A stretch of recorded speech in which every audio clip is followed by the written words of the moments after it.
بسم اللہ الرحمن الرحیم۔ السلام علیکم۔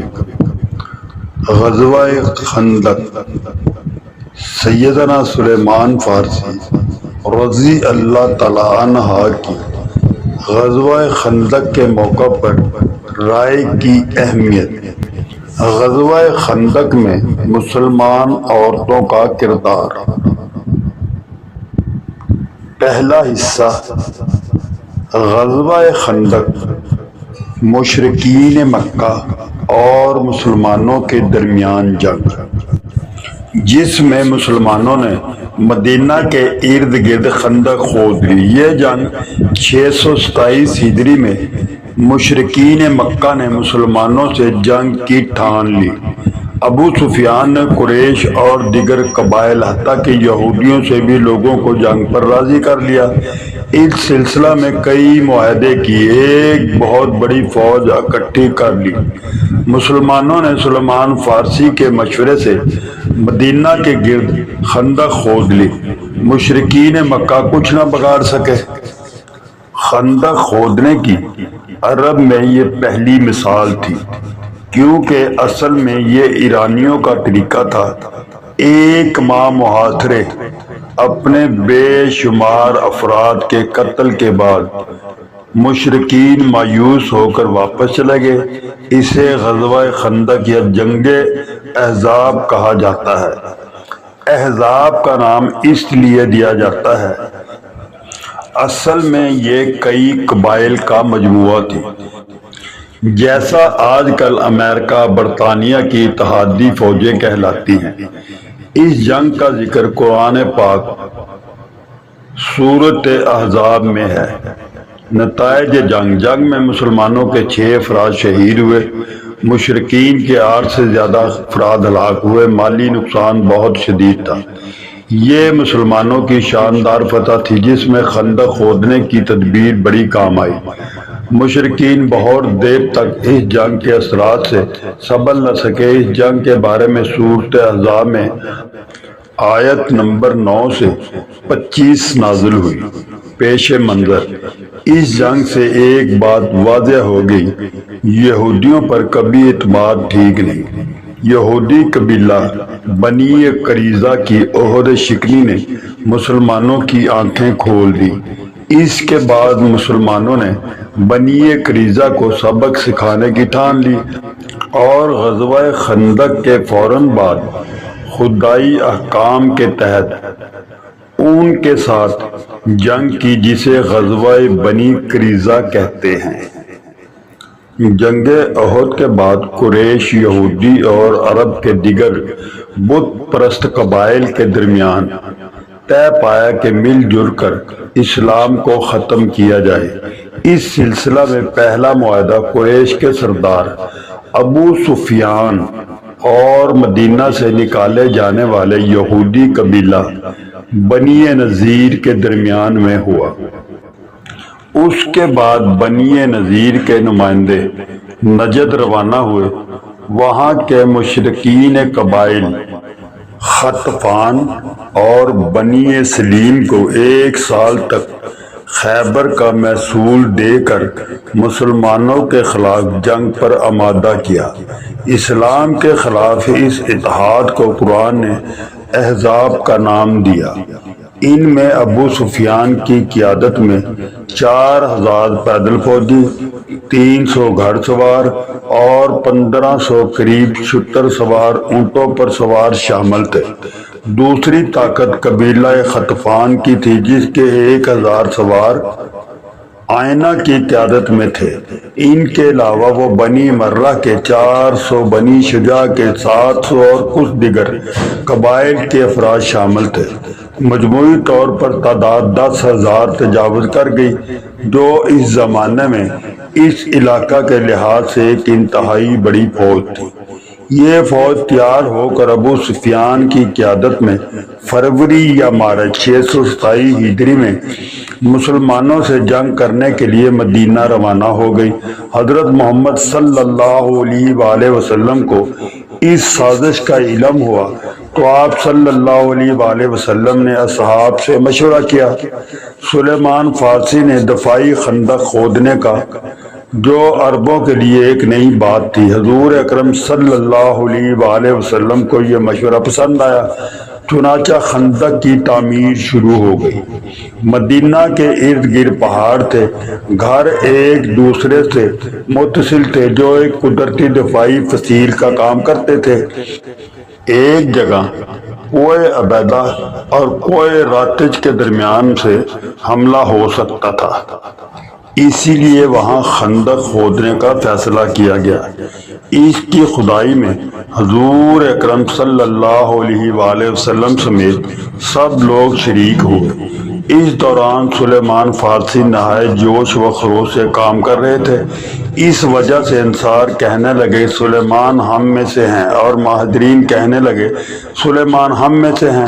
اس پر حضور اکرم صلی اللہ علیہ وآلہ وسلم نے فرمایا کہ سلیمان اہل بیت سے ہیں۔ کھدائی کے دوران میں سلیمان فارسی کے سامنے ایک بڑا سفید پتھر آ گیا جو ان سے اور دوسرے ساتھیوں سے نہ ٹوٹا۔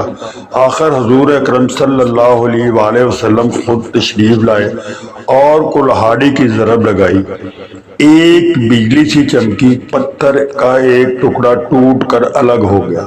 حضور اکرم صلی اللہ علیہ وآلہ وسلم نے تکبیر بلند کی، دوسری اور تیسری ضرب پر ایسا ہی وار کیا۔ سلیمان فارسی نے سوال کیا، ہر دفعہ بجلی سے چمکنے کے بعد آپ تکبیر کیوں بلند کرتے ہیں؟ آقا دو جہان نے جواب دیا کہ جب پہلی دفعہ بجلی چمکی تو میں نے یمن اور صنعا کے محلوں کو کھلتے دیکھا، دوسری مرتبہ بجلی چمکنے پر میں نے شام مغرب کے کاخ ہائے سرخ کو فتح ہوئے دیکھا، جب تیسری بار بجلی چمکی تو میں نے دیکھا کہ کاخ ہائے کسرا میری امت کے ہاتھوں مسخر ہو جائیں گے۔ 20 دن میں خندق مکمل ہو گئی جو تقریباً 5 کلومیٹر لمبی تھی، 5 ہاتھ تقریباً 2.25 سے 2.5 میٹر گہری تھی، اتنی ہی چوڑی تھی کہ ایک گھڑ سوار جست لگا کر بھی پار نہ کر سکتا تھا۔ مسلمانوں کی تعداد 3000 کے قریب تھی جو 15 سال سے بڑے تھے اور جنگ میں حصہ لے سکتے تھے۔ اندرونی محاذ: خندق کھودنے کے 3 روز بعد دشمن کی فوج مدینہ پہنچ گئی اور خندق دیکھ کر مجبوراً رک گئی۔ ان کی فوج اس خندق کی وجہ سے ناکارہ ہو کر رہ گئی۔ کئی دن تک اس کے سپاہی خندق پار کرنے کی کوشش کرتے رہے، کوشش میں مصروف رہے۔ بیرونی محاذ: ایمان کفر کے مقابلے پر کچھ دن کے بعد عمرو ابن عبدو کی قیادت میں 5 سواروں، عمرو بن عبدو، اکرمہ بن ابو جہل، زرار بن الخطاب، نوافل بن عبداللہ اور ابن ابی وہب نے خندق کو ایک کم چوڑی جگہ سے پار کر لیا۔ عمرو بن عبدو عرب کا مشہور سورما تھا، اس کی دہشت سے لوگ کانپتے تھے۔ اس نے سپاہ اسلام کو للکار کر جنت کا مذاق اڑاتے ہوئے کہا، جنت کے دعوے دار کہاں ہو؟ کیا کوئی ہے جسے میں جنت کو روانہ کر دوں یا وہ مجھے دوزخ بھیج دے؟ اور اپنی بات کی تکرار کرتا رہا۔ نبی اکرم نے فرمایا، کوئی ہے جو اس کے شر کو ہمارے سروں سے دور کرے؟ علی نے آمادگی ظاہر کی۔ اس وقت حضور اکرم نے ان کو اجازت نہ دی۔ دوسری اور پھر تیسری دفعہ پوچھا، تینوں دفعہ علی ہی تیار ہوئے۔ حضور اکرم نے انہیں اپنا امامہ اور تلوار عطا کی اور فرمایا کہ کل ایمان کا کل کفر کے مقابلے پر جا رہا ہے۔ ایک سخت جنگ جس کے دوران میں گرد و غبار چھا گیا تھا، نعرہ تکبیر کی آواز آئی۔ حضور اکرم نے فرمایا، خدا کی قسم علی نے اسے قتل کر دیا۔ عمر بن عبدو کے قتل کی دہشت اتنی تھی کہ اس کے باقی ساتھی فوراً فرار ہونے لگے۔ نوافل بن عبداللہ فرار ہوتے وقت خندق میں گر گیا، جسے نیچے اتر کر علی رضی اللہ تعالیٰ عنہ نے قتل کر دیا، باقی فرار ہو گئے۔ حضور اکرم صلی اللہ علیہ وآلہ وسلم نے فرمایا کہ روز خندق علی کی ضرب تمام جن انس کی عبادت سے افضل ہے۔ احزاب میں پھوٹ جب محاصرہ طویل پکڑ گیا تو بنی قریظہ، قریش، غطفان، دوسرے قبائل میں اختلاف نمودار ہونا شروع ہو گئے۔ بد دلی پھیل گئی، ایک دوسرے کے بارے میں بدگمانی پیدا ہو گئی، اور ایسے لوگ سامنے آنے لگے جو جنگ جاری رکھنے کے حامی نہیں تھے۔ اختلاف نے انہیں آپس میں ہی مصروف رکھا، یہاں تک کہ خدائی مدد آ گئی۔ خدائی مدد! ایک رات شدید اور سرد آندھی چلی جس نے مشرکین کے خیموں کو اکھاڑ پھینکا اور ان کی روشنیاں بجھا دی۔ شدید گرد و غبار سے فضا تاریک ہو گئی۔ مشرکین نے فرار ہونے کو ترجیح دی اور مکہ کی طرف روانہ ہو گئے۔ 22 ذی العقد بدھ کے دن لشکر کفار سے کوئی بھی باقی نہ رہا، اور شدید مالی و جانی نقصان کے بعد ان کے ہاتھ کچھ نہ آیا۔ حضور اکرم صلی اللہ علیہ وآلہ وسلم سرکار دو جہان نے اجازت دے دی کہ مسلمان محاذ کو چھوڑ کر اپنے گھروں کو چل دیں۔ غزوہ خندق۔ اس غزوہ کا واقعہ یہ ہے کہ حضور اکرم سرکار دو جہان صلی اللہ علیہ وآلہ وسلم نے بنی نذیر کے یہودیوں کی جماعت کو جلا وطن کر دیا تھا۔ وہ مختلف شہروں میں جا بسے تھے۔ ان کی ایک ٹولی جو خیبر میں جا بسی تھی وہ مکہ پہنچی اور قریش سے کہنے لگی، ہم اس لیے آئے ہیں کہ ہم تمہارے ساتھ حضور اکرم صلی اللہ علیہ وآلہ وسلم کی عداوت اور ان کی قوت شکنی میں عہد پیمان کریں۔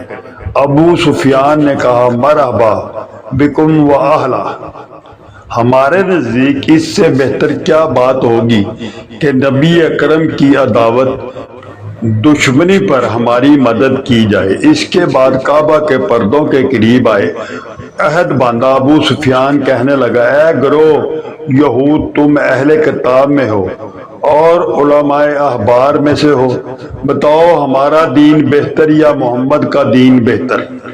ہم وہ لوگ ہیں جو خانہ کعبہ کی تعمیر میں کوشش کرتے، بڑے بڑے کوہان والے اونٹوں کو ذبح کرتے اور بیت اللہ کے حاجیوں کو کھانا پانی اور دودھ دیتے، بتوں کی پوجا کرتے ہیں جو ہمارے باپ دادا کی رسم ہے۔ محمد صلی اللہ علیہ وآلہ وسلم نے نیا دین ظاہر کیا ہے، نئی بات پیدا کی، ہمیں بتاؤ ہم راہ راست پر ہیں یا وہ؟ یہود جو دین اور دنیا دونوں کو بیچ ڈالنے والے ہیں کہنے لگے، تم بنسبت محمد صلی اللہ علیہ وآلہ وسلم کے زیادہ راہ راست پر ہو۔ اور پھر اس وقت یہ آیات اتری۔ اس کا ترجمہ میں آپ کے ساتھ شیئر کرنا چاہوں گا انشاءاللہ، آپ یہ پڑھ لیں۔ سورت مکمل قرآن پاک کی، یہ سورت مکمل جنگ خندق کے لیے نازل ہوئی تھی۔ اس کا ترجمہ ہے، اے محبوب کیا تم نے نہ دیکھا ان لوگوں کو جنہیں کتاب کا کچھ حصہ ملا، وہ ایمان لائے بتوں پر اور شیطان پر، اور کہنے لگے ان سے جنہوں نے کفر کیا کہ یہ ایمانداروں سے زیادہ سیدھا راستہ ہے۔ یہی لوگ ہیں جن پر اللہ تعالیٰ کی لعنت ہے، اور جس پر اللہ کی لعنت ہو اس کا ہرگز کوئی مددگار نہیں ہوتا۔ جب یہود کا قریش کے ساتھ عہد استوار ہو گیا، قول و اقرار ہو چکے اور وہ ان کی طرف متوجہ ہوئے، تو مکہ سے یہود باہر نکلے، قبیلہ خطفان کی طرف چل دیے جو قیس کا قبیلہ ہے، ان کو بھی ساتھ ملا لیا اور معاہدہ کیا کہ 1 سال کی خیبر کی کھجوریں ان کو دیں گے۔ اس کے بعد لشکر قریش باہر نکلا، ان کا سردار ابو سفیان حرب تھا، اس کے ساتھ 300 گھوڑے اور 1000 اونٹ تھے، اور مدینہ کی طرف روانہ ہو گئے۔ مر الازہر ان میں سے قبائل عرب اسلم، ابو مرہ، کنانہ، فرازہ اور خطفان بڑی تعداد کے ساتھ مل گئے، ان سب کی تعداد 10,000 ہو گئی۔ مسلمانوں کے لشکر کی مجموعی تعداد 3,000 تھی، ان میں 36 گھوڑے تھے۔ اس سبب اس غزوہ کو غزوہ احزاب کہتے ہیں۔ جب نبی کریم صلی اللہ علیہ وآلہ وسلم کی بارگاہ میں یہ خبر پہنچی، مہاجرین انصار کو طلب فرمایا، احزاب کے بارے میں مشورہ کیا۔ پھر حضرت سلیمان فارسی رضی اللہ تعالی عنہ کے مشورے پر خندق کھودنے پر اتفاق ہوا۔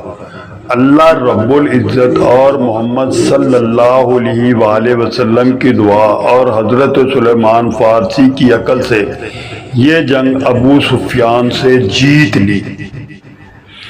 وہ وقت جب رسول اکرم صلی اللہ علیہ وآلہ وسلم کی بہادر پھوپھی نے میدان جنگ میں یہودیوں کی سازش ناکام بنا دی۔ مسلمان خواتین اپنے مومن مردوں کا پورا دفاع کرتی تھی اور میدان جنگ میں بھی ایسے کارنامے انجام دیا کرتی تھی جس سے مجاہدین کو تقویت ملتی تھی۔ آغاز اسلام میں میدان بدر و احد کے بعد غزوہ خندق میں بھی یہ بہادر خواتین میدان عمل میں موجود تھیں۔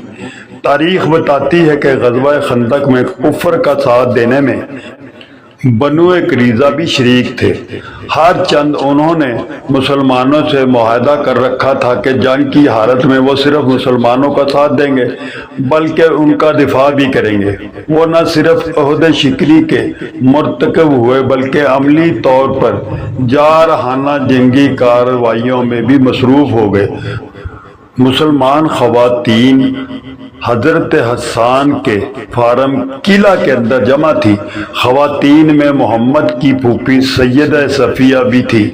ایک یہودی قلعے کا چکر لگانے لگا، قلعہ میں سوائے حضرت حسان کے کوئی مرد نہ تھا۔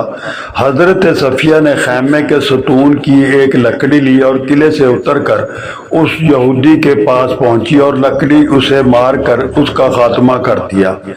امام ابن کثیر نے لکھا ہے کہ سیدہ صفیہ بنت عبد المطلب دوسری عورتوں اور بچوں کے ساتھ جناب حسان بن ثابت کے مکان کی چھت پر تشریف فرما تھی، جب خود حسان بن ثابت اللہ کے رسول کے ارشاد کے مطابق ان سب کی نگرانی پر مامور تھے۔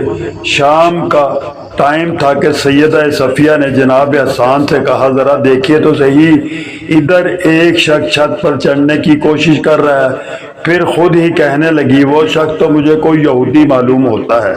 حضرت حسان چونک کر بولے، ٹھہریے میں دیکھتا ہوں، مگر اتنے میں وہ خود ہی اس طرف جھپٹ پڑی جہاں اب کسی مرد کا چھت کی منڈیر سے سر ابھر رہا تھا۔ آپ نے ایک موٹا ڈنڈا اس ابھرے ہوئے سر پر اس طرح رسید کیا کہ وہ شخص ایک لمبی دل خراش چیخ مار کر چھت کی منڈیر سے نیچے جا گرا۔ حسان بن ثابت یہ منظر دیکھ کر بولے، آپ نے تو کمال کر دیا۔ حضرت صفیہ نے کہا، وہ شخص یقیناً مر چکا ہوگا، کیونکہ وہ مرد ہے اس لیے میں اس کے جسم کو ہاتھ نہیں لگا سکتی، لہٰذا آپ نیچے جائیں اور اس کی لاش اوپر لے آئیے۔ حضرت حسان اس کی لاش اوپر اٹھا کر لائے۔ غور سے دیکھا گیا تو وہ واقعی مدینے کا ایک یہودی نکلا۔ وہ عورتوں اور بچوں کو خوف زدہ کر کے مسلمانوں کی جنگ سے توجہ ہٹانا چاہتے تھے۔ بعض سیرت نگاروں نے لکھا ہے کہ حضرت حسان نے سیدہ صفیہ کے اس حیرت انگیز کارنامے پر ان کی مدح میں متعدد اشعار بھی کہے ہیں۔ دعاؤں میں یاد رکھنا۔ السلام علیکم۔